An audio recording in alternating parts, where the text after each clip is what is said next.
Você já se sentiu com vontade de fugir dos seus problemas? Ou quem Levanta-te. sabe, já teve aquela sensação de que algo maior estava te chamando, mas você preferiu ignorar?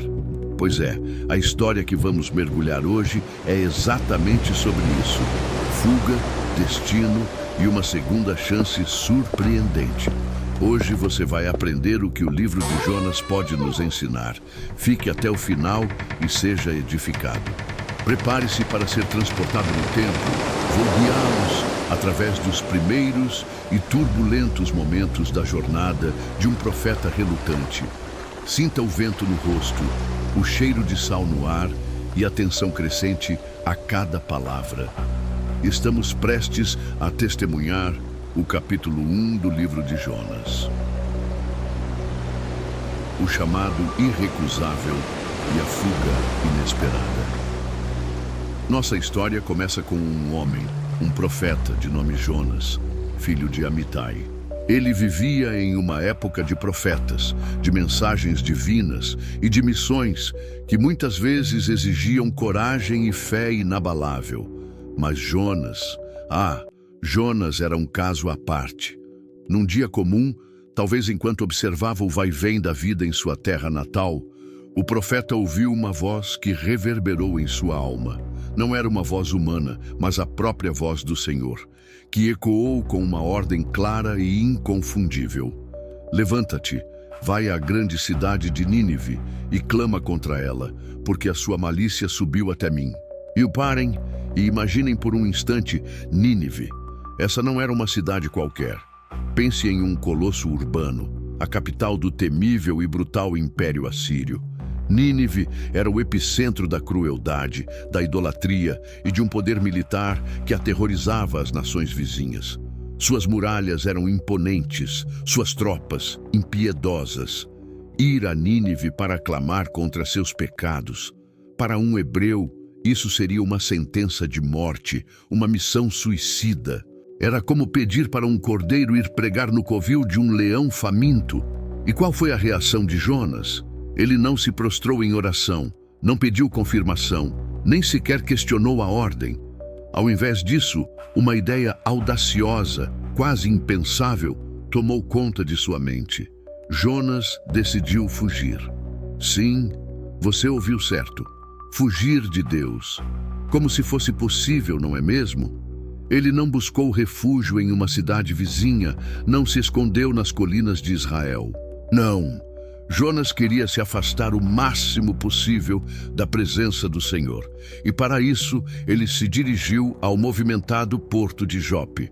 Jope era um caldeirão de culturas, com navios de todas as partes do mundo, conhecido atracando e partindo.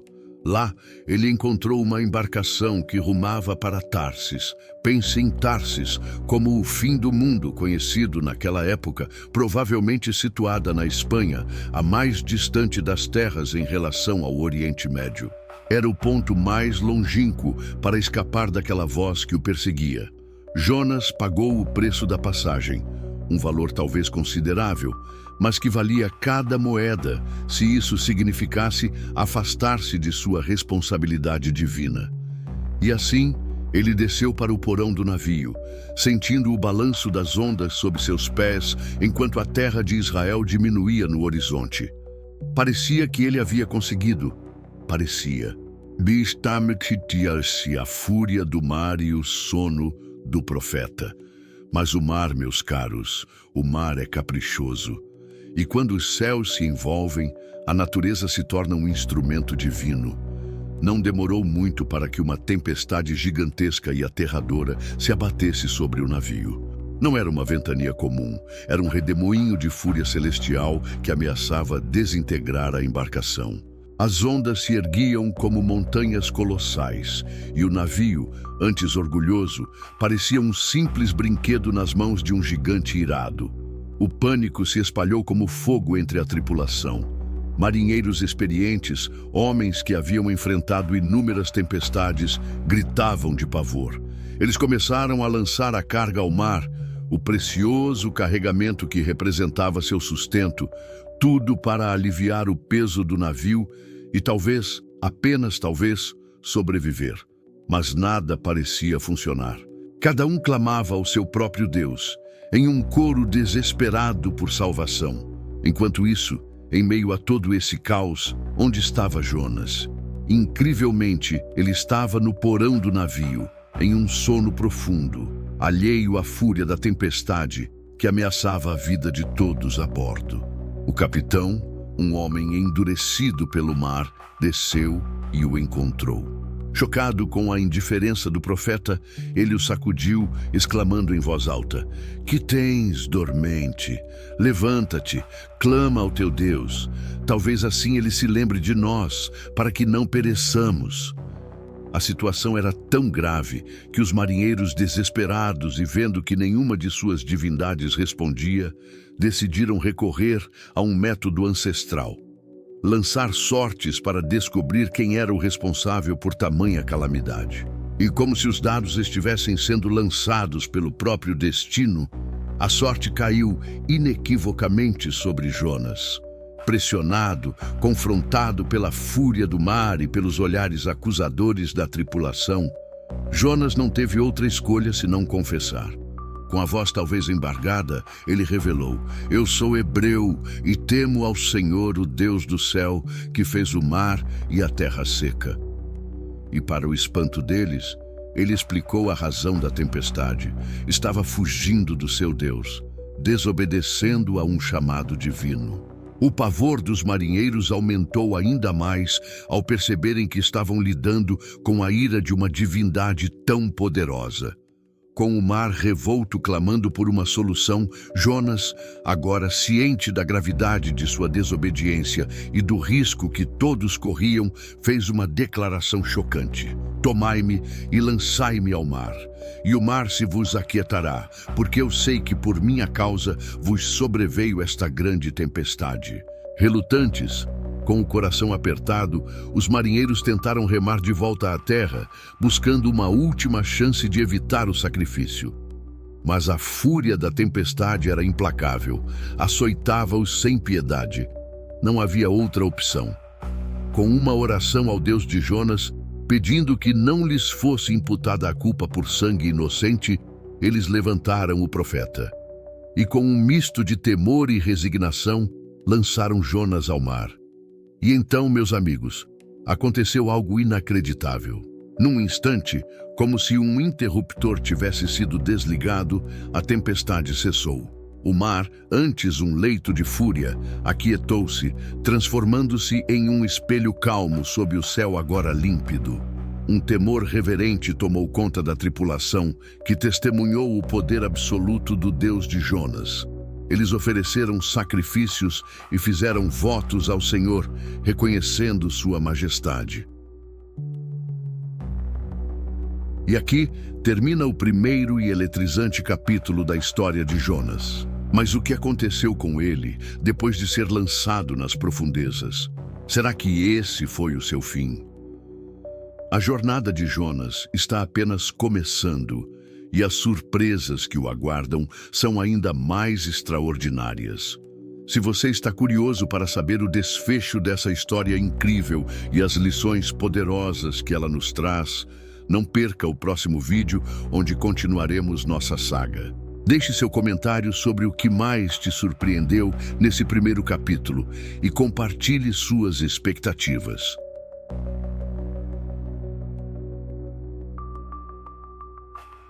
Agora, prepare-se para descer às profundezas, não apenas do oceano, mas também da alma humana. Vou guiá-los através de um dos momentos mais extraordinários e claustrofóbicos do livro de Jonas. Respire fundo, pois o capítulo 2 nos levará ao coração da escuridão, onde o desespero encontra a esperança de forma milagrosa. Gatercis eis nas entranhas do grande peixe, o clamor do abismo. No exato momento em que Jonas foi lançado ao mar, em meio ao turbilhão da fúria divina e da resignação humana, a história poderia ter terminado ali. Aos olhos dos marinheiros, ele se afundaria nas águas geladas, engolido pela imensidão. Mas o Senhor, meus caros, tinha outros planos. planos que desafiam a lógica e transcendem o comum. Para cumprir seus propósitos, Deus havia preparado um instrumento tão colossal quanto improvável, um grande peixe. E para o espanto daqueles que o viram desaparecer e para a nossa própria perplexidade, o peixe não apenas o engoliu, mas o engoliu vivo. Imagine o impacto, o choque, um homem engolido inteiro por uma criatura marinha. E assim, Jonas se viu nas profundezas, não da morte, mas das entranhas daquele monstro marinho. Por 3 dias e 3 noites, ele permaneceu ali. 3 dias na escuridão úmida, no cheiro de peixe, na sensação claustrofóbica de estar aprisionado em um ventre vivo. Não pense que foi um passeio. Foi uma experiência aterrorizante, solitária, um verdadeiro purgatório aquático. Cada batida do coração do peixe deve ter sido um lembrete do seu destino incerto.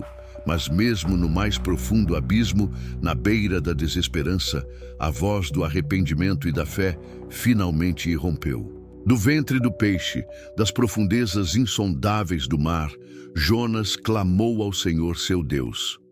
Sua oração, registrada no livro, não é um simples pedido de socorro, mas um lamento de profunda contrição e um grito de esperança. Ele recordou os vales mais baixos, os abismos de sua alma e as correntes que o prendiam. Ele reconheceu que a sua própria desobediência o havia levado àquele ponto.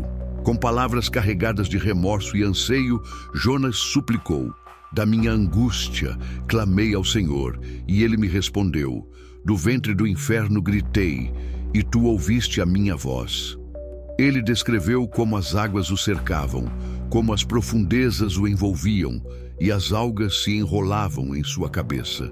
Mas mesmo ali, no fundo dos montes, onde as trancas da terra pareciam fechá-lo para sempre, ele não perdeu a esperança. Sua alma desfaleceu, mas ele se lembrou do Senhor, e sua oração chegou ao templo sagrado de Deus. Ele refletiu sobre aqueles que se apegam a ídolos vãos, abandonando a misericórdia. Mas Jonas, ele não faria isso. Com gratidão, ele prometeu oferecer sacrifícios e cumprir seus votos, pois no fim das contas, a grande verdade que se revelou a ele nas entranhas daquele peixe foi: a salvação vem do Senhor. O milagre da segunda chance. Terra firme mais uma vez. E então, ao final dos 3 dias e 3 noites, obedecendo à ordem divina, pois nem mesmo uma criatura marinha pode desafiar a vontade do Criador, o peixe vomitou Jonas em terra seca. Não em qualquer lugar, não de volta ao mar para afogar-se, mas em terra firme. Pensem na cena. Um homem, exausto, encharcado, com o cheiro do abismo marinho, tossindo água e algas, emergindo da boca de um peixe gigante diretamente para a areia. É um milagre tão grandioso quanto inacreditável.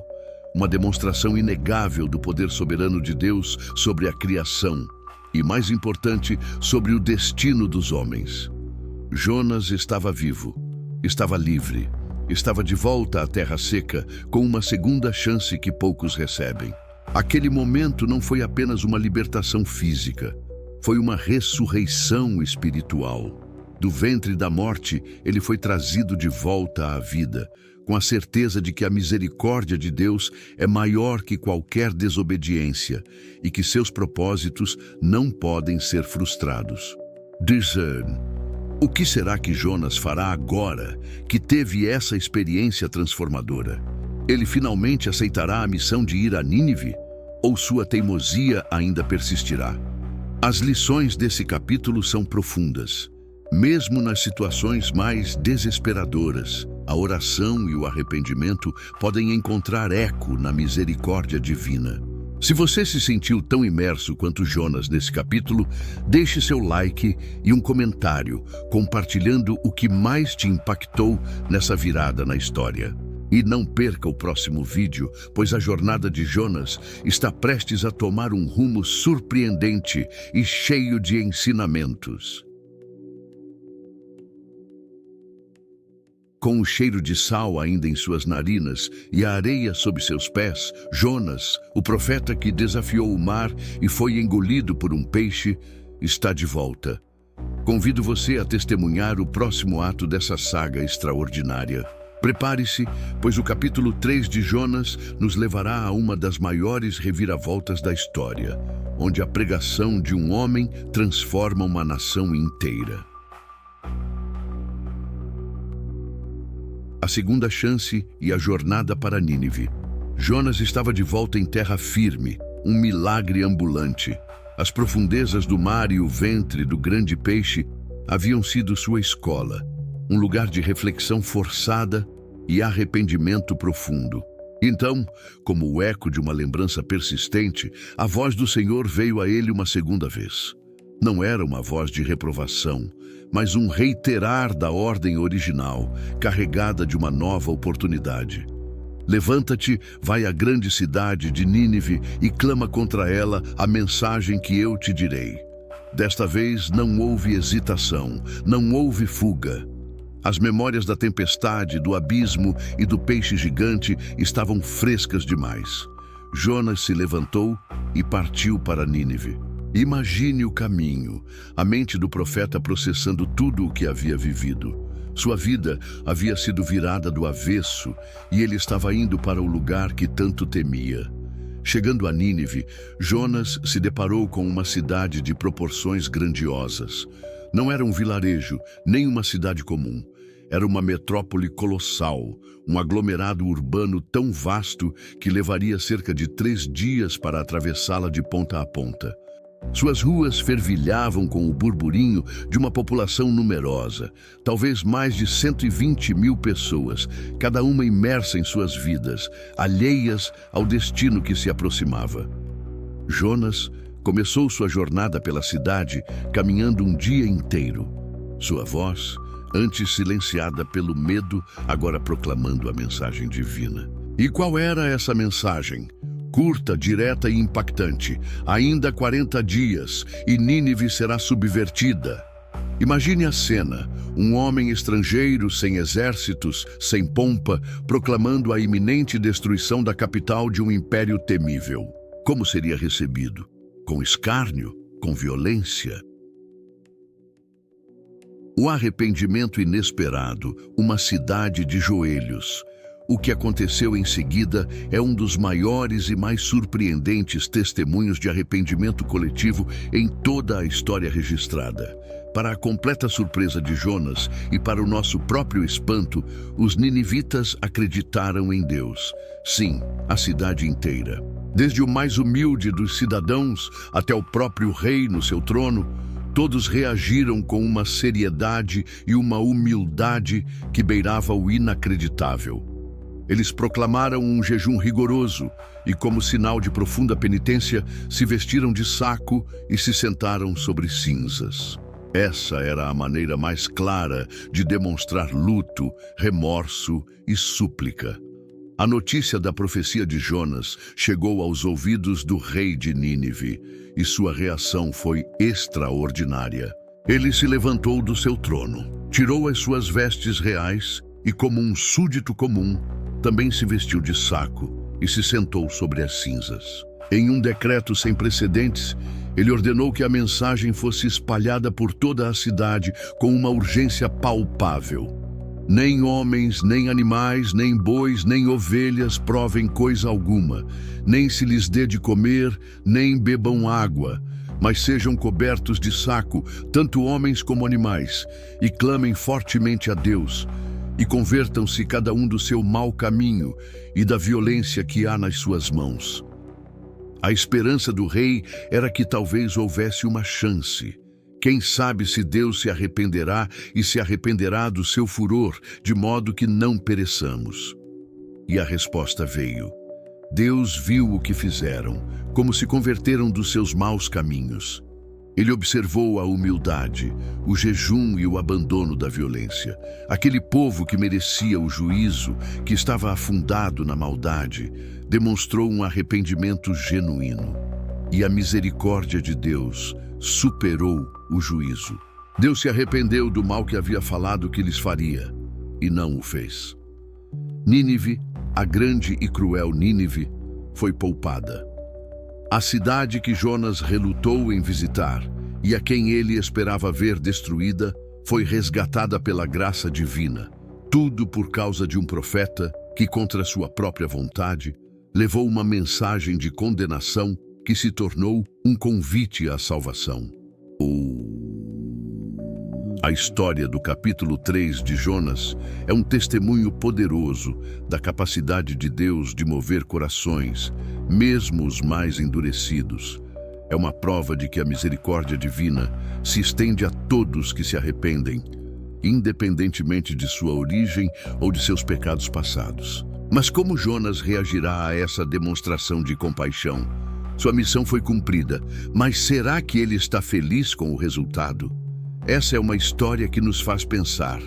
Estamos dispostos a pregar a mensagem de Deus, mesmo para aqueles que consideramos nossos inimigos? E estamos dispostos a aceitar a misericórdia de Deus, mesmo quando ela se estende a quem não esperamos? Deixe sua opinião nos comentários sobre o que mais te surpreendeu na conversão de Nínive e compartilhe este vídeo para que mais pessoas conheçam essa incrível narrativa. E não perca o próximo e último capítulo, onde veremos a surpreendente reação de Jonas a tudo isso. Prezada audiência, preparem-se para o capítulo final e talvez o mais inesperado de nossa saga.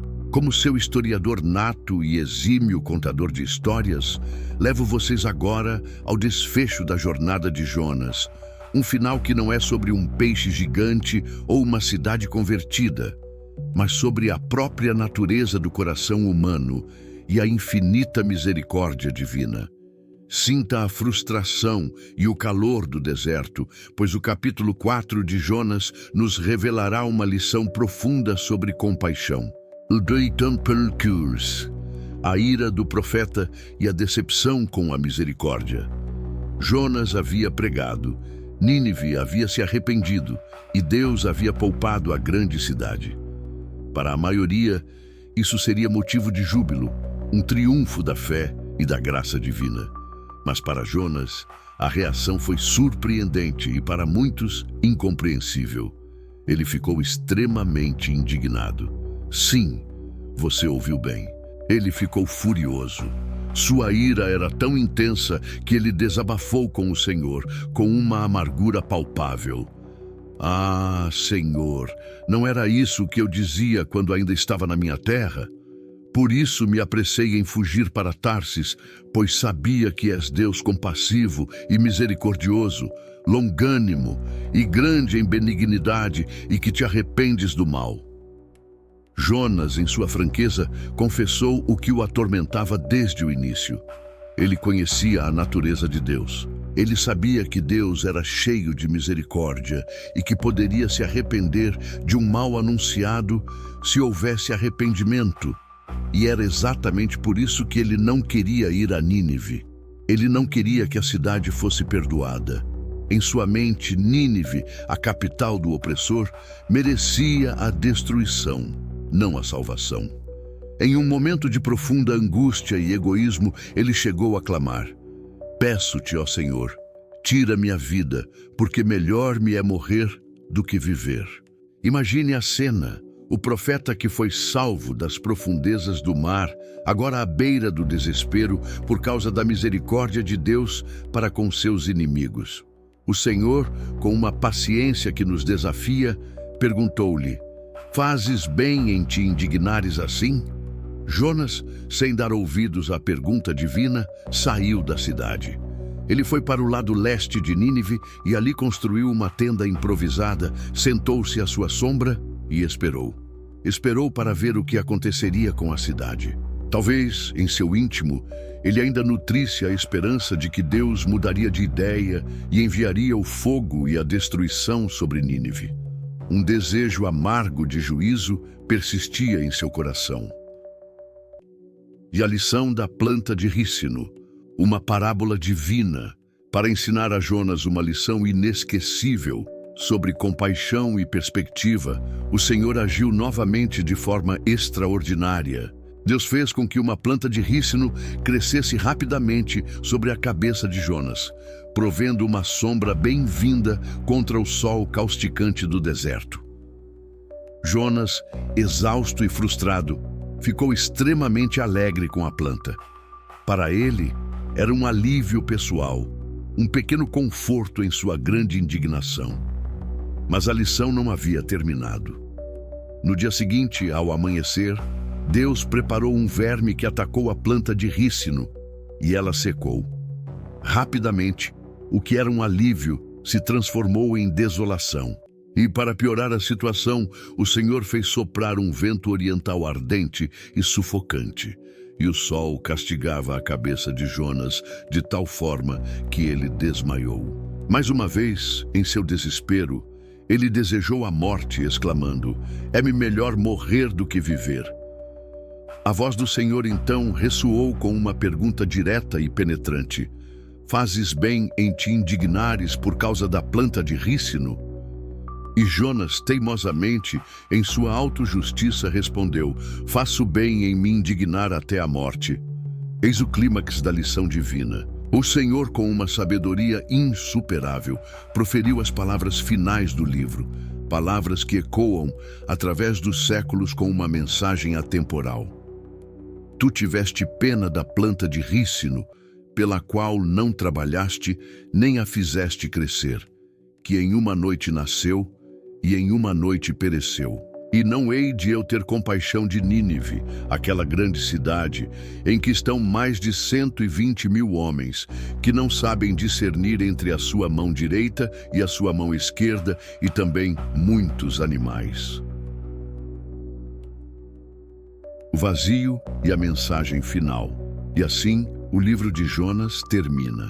Não há uma resolução para a sua indignação. Não há "E Jonas aprendeu sua lição e viveu feliz para sempre."